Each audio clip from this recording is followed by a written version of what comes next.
इनके तमाम प्रवक्ता कहते हैं 41 करोड़ मुद्रा लोन दिए, हिंदुस्तान में 26 करोड़ परिवार हैं, मतलब हर परिवार में लगभग 1.25 मुद्रा लोन चले गए। तो ये आंकड़े कहां से लाते हैं, हमें सोर्स नहीं मिला है। अभी इन्होंने कहा 4 करोड़ लोगों को घर दिया। अभी 2 घंटे पहले इनके एक राष्ट्रीय प्रवक्ता कह रहे थे 3 करोड़ लोगों ने घर दिया। मोदी जी एक सदन में आके कहते हैं 11 करोड़ लोगों को नल मिल गया, दूसरे सदन में जाके कहते हैं 14 करोड़ लोगों को नल मिल गया। तो मतलब 26 करोड़ परिवारों में से 14 करोड़ लोगों को नल इन्होंने दे दिया। मतलब कहां से ये आंकड़े लेकर आते हैं? इतना तरक्की किया, इतना विकास किया कि 86 रुपए में आज डॉलर मिल नहीं रहा है, और जिस तरह से पेट्रोल 100 के पार है। अब तो हम जानना चाहते हैं भाई, 1 महीना हो गया, अब गंगानगर का पेट्रोल शायद डीजल सस्ता हो गया होगा राजस्थान में। तमाम मीडिया के साथी हमसे यही सवाल पूछते थे कि वहां पर 2 रुपए महंगा क्यों है। 1 महीना हो गया, अब तो सस्ता हो ही गया होगा।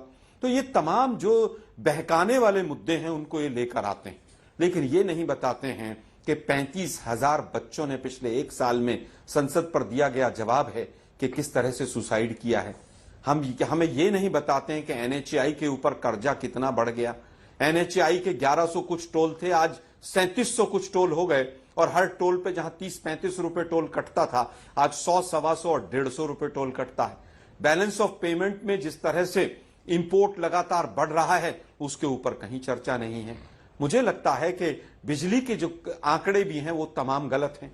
इन्होंने कहा कि अब सब गांवों में बिजली पहुंच गई है। हमारा ट्रैक रिकॉर्ड देख लें तो प्रति वर्ष लगभग 12-13 हजार गांवों में हमने बिजली दी, और आपने 9 साल में 3,000 में भी नहीं दी। तो उसके बाद आप कहते हैं कि बिजली हमने पहुंचा दी। आपको पूरा इंफ्रास्ट्रक्चर मिला, उसके बाद भी आपका आंकड़ा हमसे नीचे है। तो जब आंकड़ों की बात आएगी तो यह भी पूछा जाएगा कि ऐसी क्या मजबूरी है कि मध्य प्रदेश, राजस्थान और छत्तीसगढ़ के चुनाव के बीच में 80 करोड़ लोगों को फ्री राशन मिलेगा, इसकी घोषणा करनी पड़ती है। क्या ऐसी मजबूरी होती है कि 2,000 रुपए जो किसान सम्मान निधि है वो उसी समय पर डालनी पड़ती है? मुझे लगता है कि आज किसान की आमदनी मोदी जी के अनुसार तो डबल से ज्यादा हो जानी चाहिए थी, 2022 में डबल होनी चाहिए थी। वो 32 रुपया प्रति व्यक्ति किसान से घटकर वो 27 पर क्यों आ गई? हम तो पूछना चाहते हैं 2016 के बाद किसानों की आत्महत्या के आंकड़े एनसीआर भी क्यों नहीं दे रहा है? अनऑर्गेनाइज सेक्टर में क्या हो रहा है? केवल और केवल हवाई पुलंदा पूरा दिखाकर और उसको स्ट्रैटेजी का हिस्सा बनाया जाता है, इसके अलावा कुछ नहीं है। आज एनएचएआई के ऊपर कितना कर्जा है? सुधांशु भाई तो सांसद हैं, लगभग 13 गुना कर्जा एनएचएआई के ऊपर बढ़ा है। क्या उसको कौन भुगतेगा भाई?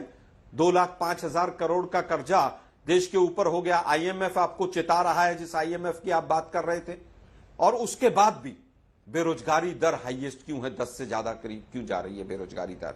और तमाम वो राज्य जहां पर आपकी सरकार है, हरियाणा में सबसे ज्यादा बेरोजगारी दर क्यों है? क्यों नहीं लोगों को रोजगार मिल रहे हैं? एसएससी और यूपीएससी और तमाम एग्जाम्स की क्या हालत है?